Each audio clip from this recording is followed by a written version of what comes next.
राष्ट्रीय किसान मजदूर संगठन द्वारा किसान जागरूक अभियान चलाकर गांव के नुक्कड़ों पर सभाएं की गईं।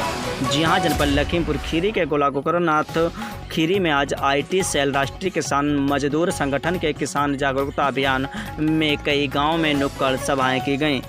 कारपोरेट भाषाओं भगाओं खेती बचाओ केंद्र सरकार द्वारा लगाए गए किसान विरोधिता तीनों अध्यादेश वापस लो, बिजली बिल 2020 वापस लो, ब्याज समेत गन्ना भुगतान कराओ, फसलों की लागत के 1.5 गुना दाम का कानूनी C2 के आधार पर बनाओ, किसानों को कर्ज मुक्त करो क्योंकि सरकार की गलत नीतियों के कारण किसान कर्जदार हुए हैं।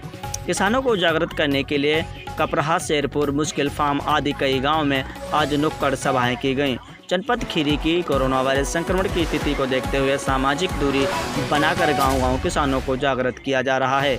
अगर सरकार किसान विरोधी तीनों अध्यादेश को वापस नहीं लेती है तो किसान सड़कों पर उतरने को मजबूर होंगे। किसान आर्थिक तंगी से गुजर रहा है। किसानों के पास कर्ज लेने का कोई भी रास्ता नहीं बचा है।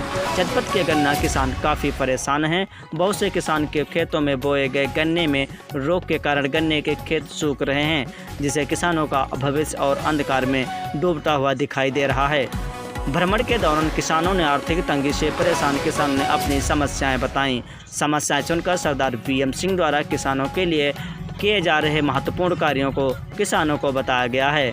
जात, धर्म, मजहब की फरेबी राजनीति को छोड़ो, अपनी असली किसानी से नाता जोड़ने, अपने हक के लिए संघर्ष करो, अपने भविष्य के लिए सचेत होने की आवश्यकता है। अगर सरकार द्वारा लाए गए तीनों अध्यादेश लागू नहीं हुए तो किसान बिल्कुल बर्बाद हो जाएगा। किसानों का जागरूकता अभियान लगातार जारी रहेगा। अगर सरकार अपनी पारदर्शिता पर अड़ी रही तो मजबूर होकर किसान सड़कों पर भी उतरेंगे। अपनी दीक्षित जिला अध्यक्ष IT राष्ट्रीय किसान मजदूर संगठन ने भी बढ़ चढ़ के हिस्सा लिया है। इंडिया TV 7 न्यूज़ के साथ सुधीर गुप्ता की खास रिपोर्ट।